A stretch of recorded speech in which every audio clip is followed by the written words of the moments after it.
केशवं कृष्ण दामोदरं रामनारायणं जानकीवल्लभम् अच्युतं केशवं कृष्ण दामोदरं रामनारायणं जानकीवल्लभम्। स्वागत है सभी दर्शक साथियों का और सभी भक्तों का आपके अपने YouTube चैनल रामकृष्ण जी शिवम स्टूडियो में। मैं रामकृष्ण शास्त्री आगरा से आप लोगों के बीच में धार्मिक कथाएं, व्रत की कथाएं आप लोगों के बीच में लेकर के आते रहते हैं।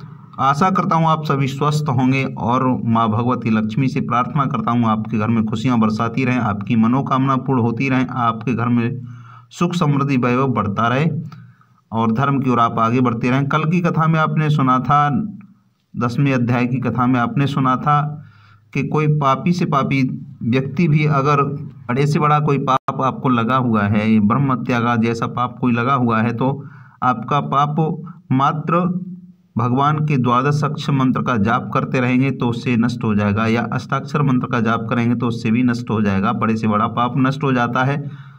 ये कथा यमदूतों ने सुनाई विकुंडल को, और आज कथा सुनाएंगे 11वां अध्याय 5 फरवरी 2024 में। बहुत ही महत्वपूर्ण कथा है आज की। और इससे पहले एक सूचना आपको जानकारी देना चाहता हूँ। 6 तारीख में, कल 6 तारीख में षटतिला एकादशी है, उसकी भी कथा आपको हमारे YouTube चैनल पर मिल जाएगी।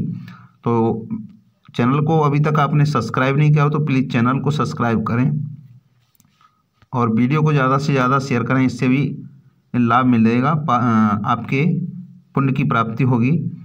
तो चलिए मैं ज़्यादा समय नहीं लेते हुए आज का 11वां अध्याय प्रारंभ करते हैं। माघ मास कथा मात्यम 11वां अध्याय।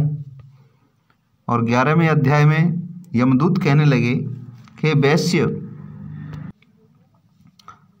मनुष्य को सदैव शालिग्राम की शिला में तथा वज्र या कीट, गोमती चक्र में भगवान वासुदेव का पूजन करना चाहिए, क्योंकि सब पापों का नाश करने वाले, सब पुण्यों को देने वाले तथा मुक्ति प्रदान करने वाले भगवान विष्णु का इसमें निवास होता है। जो मनुष्य शालिग्राम की शिला या हरि चक्र में पूजन करता है वह अनेक मंत्रों का फल प्राप्त कर लेता है। जो फल देवताओं को निर्गुण ब्रह्म की उपासना में मिलता है, वही फल मनुष्य को भगवान शालिग्राम का पूजन करने से यमलोक को नहीं देखने देता। भगवान को लक्ष्मी जी के पास तथा बैकुंठ में इतना आनंद नहीं आता जितना शालिग्राम की शिला या चक्र में निवास करने में आता है।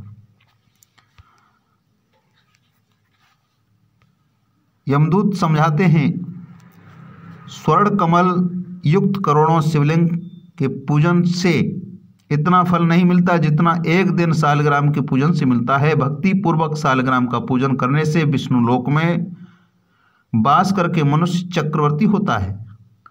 काम, क्रोध, लोभ, मोह, अहंकार से युक्त होकर भी मनुष्य शालिग्राम का पूजन करने से बैकुंठ में प्रवेश करता है। जो सदैव शालिग्राम का पूजन करते हैं वह प्रलय काल तक स्वर्ग में वास करते हैं।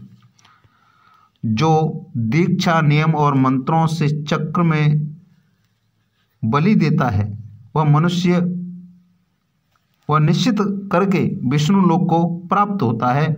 जो शालिग्राम के जल से अपने शरीर का अभिषेक करता है वह मानो संपूर्ण तीर्थों में स्नान करता है। गंगा, रेवा, गोदावरी सबका जल शालिग्राम में वास करता है। जो मनुष्य शालिग्राम की शिला के सम्मुख अपने पिता का श्राद्ध करता है उसके पितर कई कल्प तक स्वर्ग में वास करते हैं। जो लोग नित्य शालिग्राम की शिला का जल पीते हैं उनके हजारों बार पंचगव्य पीने से क्या प्रयोजन। यदि शालिग्राम की शिला का जल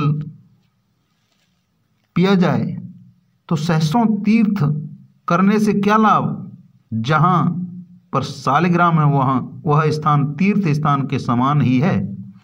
वहाँ पर किए गए संपूर्ण दान होम करोड़ों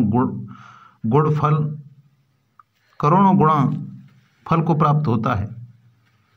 जो एक बूंद भी शिला का जल पीता है वह माता के स्तनों का दुग्ध पान नहीं करता, अर्थात गर्भाशय में नहीं आता। शालिग्राम शिला में जो कीड़े मकोड़े एक कोस के अंतर पर मरते हैं वो भी वैकुंठ को प्राप्त होते हैं।